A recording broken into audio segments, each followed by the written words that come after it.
Allora, andiamo a risolvere due esercizi di chimica che si basano sulla legge di Lavoisier, conosciuta anche come legge di conservazione della massa. Questa legge ci dice appunto che la massa dei reagenti è uguale alla massa dei prodotti quando si ha appunto una reazione chimica. E a tal proposito andremo a risolvere uno e due esercizi. Il primo molto più semplice, perché si tratta di applicare semplicemente la formula. Il secondo dobbiamo invece fare una specie di formula inversa, ma è altrettanto facile.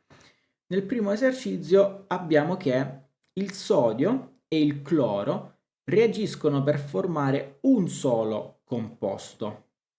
In una certa reazione 5 grammi di sodio reagiscono completamente con 7,70 grammi di cloro per dare luce a quello che è appunto il cloruro di sodio. Quanto cloruro di sodio si ottiene? Beh, a questo punto, banalissimo, chi sono i reagenti? I reagenti sono appunto il sodio e il cloro, quindi ci basta andare a sommare le loro masse. Quindi andiamo a fare la massa del sodio più la massa del cloro e otteniamo il nostro risultato, perché questa formula ci dice che se sommiamo appunto la massa dei reagenti otteniamo la massa del prodotto. Quindi andiamo a fare la massa del sodio Na, la massa del cloro Cl e otteniamo la massa del nostro prodotto che appunto sarà NaCl. Quindi basta semplicemente adesso andare a sostituire con della buona e vecchia matematica. Quindi andiamo a fare semplicemente 5 che rappresentano i grammi del nostro sodio e andiamo a fare i 7,7 grammi di cloro. Ci devo fare letteralmente un più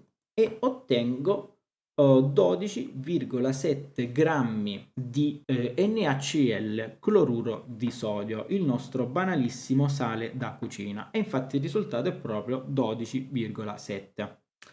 Per quanto riguarda il secondo esercizio sarà leggermente più difficile. Allora, questo dice: quando l'ossido di mercurio è scaldato, si decompone, quindi in mercurio e ossigeno.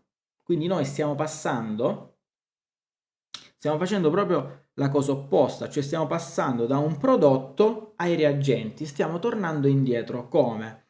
Mediante appunto un processo di riscaldamento, stiamo riscaldando il nostro ossido di mercurio e quindi questo si scinde in quelli che sono due elementi, il mercurio Hg e l'ossigeno O.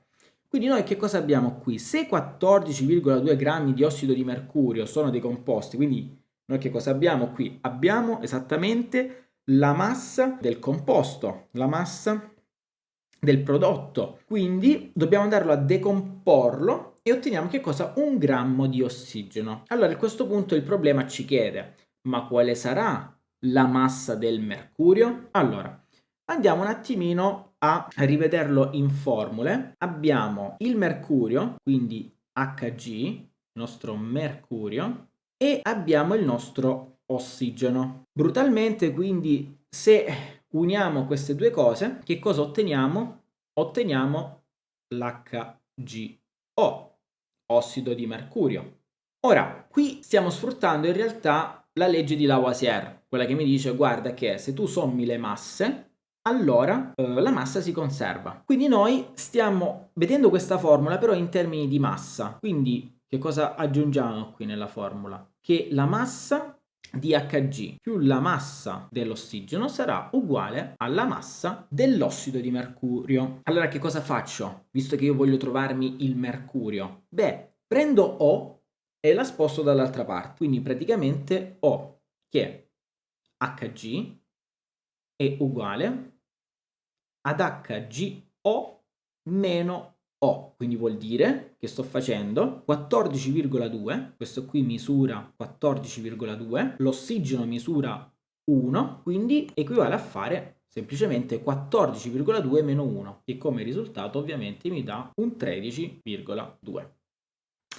Quindi abbiamo trasformato un problema di chimica in un problema di matematica, mediante la legge di Lavoisier, la quale mi dice appunto prendi la massa del primo elemento, la massa del secondo elemento, la massa del prodotto che otterrai sarà proprio la somma delle masse. Tramite questo principio si può anche ragionare in maniera contraria, cioè se io ho la massa del mio composto e ho la massa di uno degli elementi che formano questo composto chimico, posso ritornare indietro mediante una semplice equazione matematica.